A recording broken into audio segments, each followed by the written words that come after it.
ಆದ್ಮೇಲೆ ಎಲ್ರಿಗೂ ನಮಸ್ತೆ. ನಾನು ಇವತ್ತು ನಮ್ಮ ಸ್ನೇಹಿತರೊಬ್ಬರ ಹೊಸದಾಗಿ ಕಟ್ತಾ ಇರ್ತಕ್ಕಂಥ ಒಂದು ಕೊಟ್ಟಿಗೆ, ದನದ ಕೊಟ್ಟಿಗೆ ಏನಿದೆ ಆ ಕೊಟ್ಟಿಗೆಯನ್ನು ನೋಡಲಿಕ್ಕೆ ಅಂತ ಬಂದಿದ್ದೆ, ಕರೆ ಕಳಿಸಿದ್ರು. ಈ ಕೊಟ್ಟಿಗೆಯಲ್ಲಿ ಏನು ಪ್ಲಸ್ ಪಾಯಿಂಟ್ ಇದೆ, ಏನು ನೆಗೆಟಿವ್ ಪಾಯಿಂಟ್ ಇದೆ ಅನ್ನುವಂಥ ವಿಚಾರ ನಿಮ್ಮ ಹತ್ರ ನಾನು ಹಂಚ್ಕೊಳ್ತೀನಿ.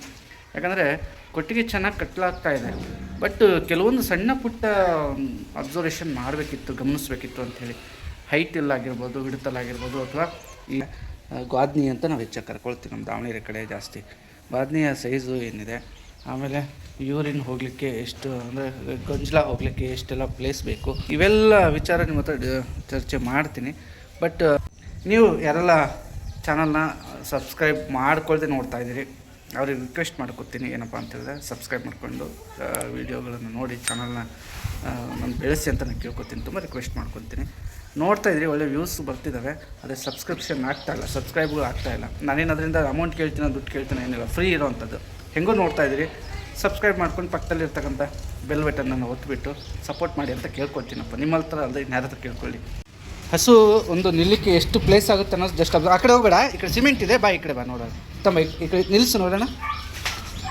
ಹಾಂ, ಹಸು ನಿಲ್ಲಕ್ಕೆ ಓಕೆ. ಈ ಥರ ಮೇವು ತಿನ್ನಲಿಕ್ಕೆ ನಡ್ಡಿ ಇಲ್ಲ, ಗ್ವಾದ್ನಿಗೆ ಸೈಜ್ ಹೀಗಿದೆ. ಹಸು ನಿಂತರೆ ಇಷ್ಟು ಬರುತ್ತೆ, ಇಲ್ಲಿವರೆಗೆ ಬರುತ್ತೆ. ಮ್ಯಾಟ್ ಹಾಕ್ಸಿದ್ರೆ ಅವರು, ಮ್ಯಾಟು ಇದಕ್ಕೆ ಕೂರ್ತದೆ, ಏನೋ ಮ್ಯಾಟ್ ಇಲ್ಲಿವರೆಗೆ ಹಸುವಿನ ಅರ್ಧ ಅಡಿ ಅಷ್ಟು ಅನ್ನೋದು ಕೂರುತ್ತೆ ಮ್ಯಾಟು.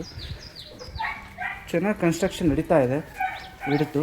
ಬಟ್ ಫೇಲ್ಯೂರ್ನೆಸ್ ಏನು ಗೊತ್ತಾ, ನಮಗೆ ಹೈಟಲ್ಲಿ ಅನಿಸುತ್ತೆ ನನಗೆ, ತುಂಬ ಹೈಟ್. ನೋಡಿರಿ, ಈ ಹಸು ನಿಂತಿರೋದಕ್ಕೂ ಇಲ್ಲಿ ಹೈಟು ಎಷ್ಟು ಹತ್ತಿರ ಇದೆ.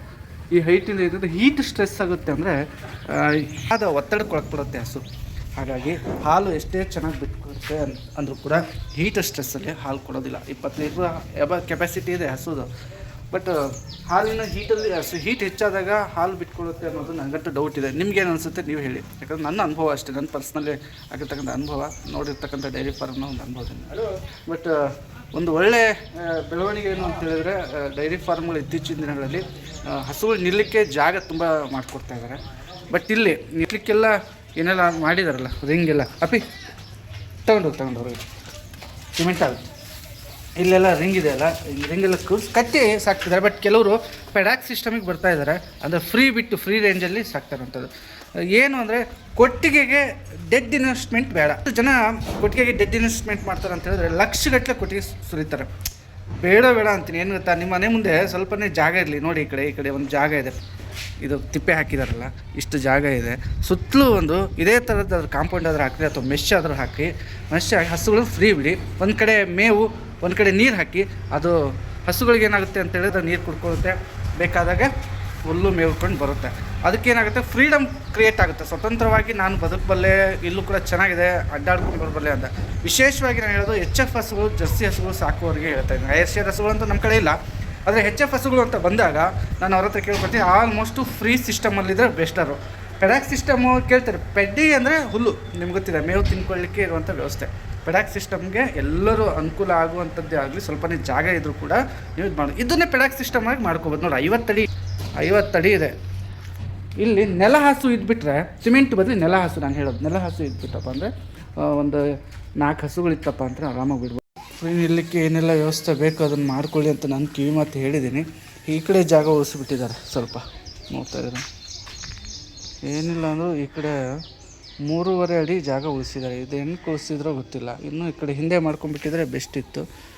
ಗಂಜಲ ಹೋಗಲಿಕ್ಕೆ ಒಂದು ಕಡೆ ಮಾಡಿಕೊಂಡು, ಒಂದು ಗುಂಡಿ ತೋಡ್ಕೊಂಡು ಹೊಂಡ ಥರ ಮಾಡಿ ಅದನ್ನು ಗೊಬ್ಬರ ಗ್ಯಾಸ್ ಆಗಿ ಮಾಡ್ಕೊಳ್ಳಿಕ್ಕೂ ಅವಕಾಶ ಇದೆ. ಈ ಥರ ವೇಸ್ಟ್ ಆಗಿಬಿಟ್ರೆ ಏನು ಯೂಸ್ ಇಲ್ಲ. ಹಸುವಾಗುತ್ತೆ, ಸೊಳ್ಳೆ ಆಗುತ್ತೆ, ನೊಣ ಆಗುತ್ತೆ.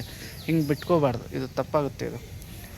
ಇದು ವ್ಯವಸ್ಥೆವರೆಗೂ ಇದೆ. ನೀರು ಬರಲಿಕ್ಕೆ, ಗಂಜಲ ಬರಲಿಕ್ಕೆ, ಮೂತ್ರ ಬರಲಿಕ್ಕೆಲ್ಲ ವ್ಯವಸ್ಥೆ ಇದೆಯಲ್ಲಪ್ಪ. ಈ ವ್ಯವಸ್ಥೆಗೆ ಇದಕ್ಕೆ ಒಂದು ಅಣಿ ಮಾಡಬೇಕು. ಏನಾದರೂ ಒಂದು ಪಂಪ್ ಥರ, ಅಂದರೆ ನಾನೇನು ಹೇಳ್ತಿದ್ದೀನಿ, ಒಂದು ಹೋಲ್ ಮಾಡಿ, ಗುಂಡಿ ಮಾಡಿ, ಅದಕ್ಕೆ ಗಂಜಲ ಬಿಟ್ಟು ಗೊಬ್ಬರ ಗ್ಯಾಸ್ ಥರ ಏನಾದರೂ ಮಾಡಲಿಕ್ಕೆ ಟ್ರೈ ಮಾಡ್ಬೋದು. ಇತ್ತೀಚೆಗೆ ಪಾಕೆಟ್ಸ್ ಬರ್ತಾಯಿದ್ದಾವೆ, ದೊಡ್ಡ ಗೊಬ್ಬರ ಗ್ಯಾಸ್ ಮಾಡಲಿಕ್ಕೆ, ಅದಕ್ಕಾದರೂ ಅನುಕೂಲ ಮಾಡ್ಕೊಳ್ಬೋದು. ಹೀಗಿದೆ. ಹೆಚ್ಚು ಕಡಿಮೆ 2 ಲಕ್ಷ ಬಂತು ಅಂತ ಹೇಳ್ತಿದ್ದಾರೆ. ಈಗ ನಿಮ್ಗೆ ಹೇಳ್ತೀನಿ ಅಳತೆ ಎಷ್ಟಿದೆ ಅಂತ. ಪೂರ್ವದಿಂದ ಪಶ್ಚಿಮಕ್ಕೆ 50 ಅಡಿ ಇದೆ ಅಂತ ಹೇಳ್ತಿದ್ದಾರೆ.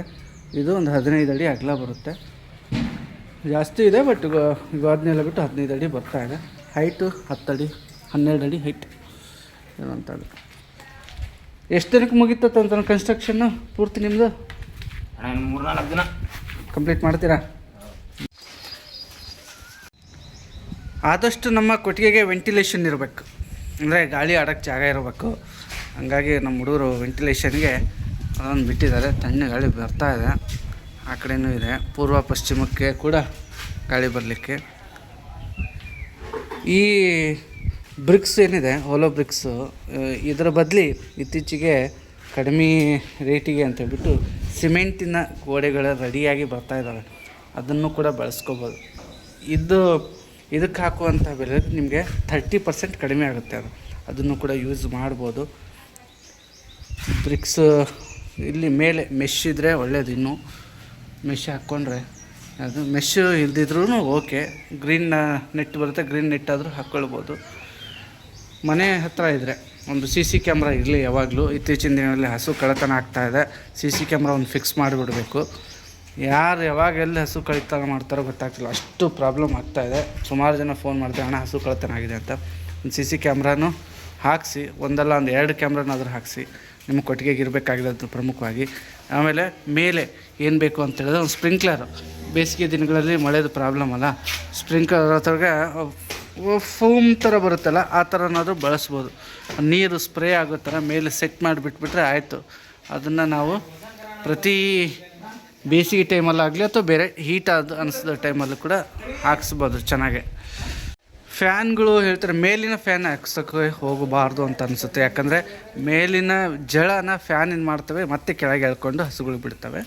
ಮೂಲೆಗೆ ಇಲ್ಲಿ ನೋಡಿ, ಈ ಕಡೆ ಮೇಲೆ ಫ್ಯಾನ್ಗಳನ್ನು ಹಾಕ್ಸಿಬಿಡ್ಬೇಕು. ಇದು ಕಟ್ತಾರಲ್ವ ಸ್ಟ್ಯಾಂಡ್ ಫ್ಯಾನ್ ಥರ, ಆ ಥರ ಫ್ಯಾನ್ಗಳನ್ನು ಹಾಕ್ಸಿ ಬಿಡ್ಬೋದು. ಒಂದು ಕನಿಷ್ಠ ಒಂದು 10 ಅಡಿಗೆ ಒಂದೊಂದಾದರೂ ಕೂರಿಸ್ಬಿಟ್ರೆ ತಿರ್ಗಂಗೆ ಹಸು ಮೇಲೆ ಡೈರೆಕ್ಟಾಗಿ ಬರೋಂಗೆ ಫ್ಯಾನ್ಗಳು ಇರೋ ಥರ ನೋಡ್ಕೊಳ್ಬೇಕು. ವೆಂಟಿಲೇಷನ್ನು ಚೆನ್ನಾಗಿತ್ತು ಅಂದರೆ ಫ್ಯಾನ್ಗಳ ಅವಶ್ಯಕತೆ ಇರೋದಿಲ್ಲ. ಆದರೆ ಕೆಲವೊಂದು ಸಾರಿ ಗಾಳಿ ಬರಲಿಲ್ಲ, ಬಿಸಿ ಗಾಳಿ ಬರ್ತಾಯಿದೆ ಅಂದಾಗ ಹಸುಗಳು ಕಾಯಿಲೆ ಬೀಳುತ್ತವೆ. ಹಾಗಾಗಿ ಫ್ಯಾನ್ಗಳ ವ್ಯವಸ್ಥೆನೂ ಕೂಡ ಇದ್ದರೆ ಒಳ್ಳೆಯದು. ನೆಲ ಹಾಸು ಸಿಮೆಂಟು ಇದ್ದರೆ ನೀವು ಮೇಲೆ ಒಂದು ರಬ್ಬರ್ ಮ್ಯಾಟ್ ಇರಬೇಕು. ಮ್ಯಾಟ್ ಇದ್ದರೆ ಒಳ್ಳೆಯದು. ಎದ್ದೇಳುವಾಗ ಹೇಳುವಾಗ ಹಸುಗಳಿಗೆ ತೊಂದರೆ ಆಗೋಲ್ಲ. ಯಾಕಂದರೆ ದೊಡ್ಡ ಜಾತಿ ಹಸುಗಳಿದ್ದಾಗ ಅದು ಪ್ರಾಬ್ಲಮ್ ಮೊಣಕಾಲಿಗೆ. ಮ್ಯಾಟ್ ಇದ್ದರೆ ಅದಕ್ಕೆ ಅತಿ ಹೆಚ್ಚು ಮೊಣಕಾಲಿಗೆ ಪೆಟ್ಟು ಬೀಳೋದಿಲ್ಲ.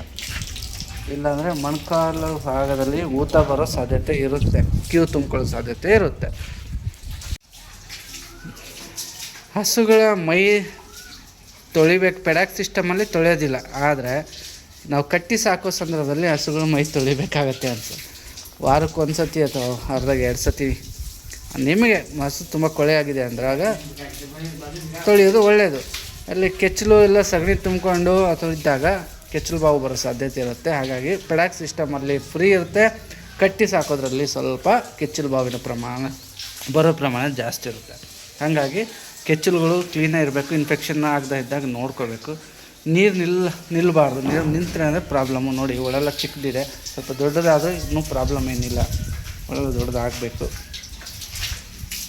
ನೀರು ಹರಿದು ಹೋಗಲಿಕ್ಕೆ ಅಥವಾ ತೊಳೆದಿರೋದು ಅಥವಾ ಗಲೀಜು ಒಂದು ಪ್ರಾಕ್ಟಿಕಲಾಗಿ ತೋರಿಸ್ತಾ ಇದ್ದೀವಿ.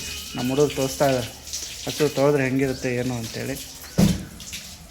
ಲೆಂತ್ ಇದೆ, ಜರ್ಸಿ ಬ್ರೀಡ್ ಅದು ತೊಳಿತಾ ಇರೋವಂಥದ್ದು. ಅವ್ರ ಮನೆಗೆ ನಾವು 20 ಲೀಟ್ರ್ ಹಾಲು ಕೊಡುವಂಥ ಹಸು ಅಂತ ಇದು.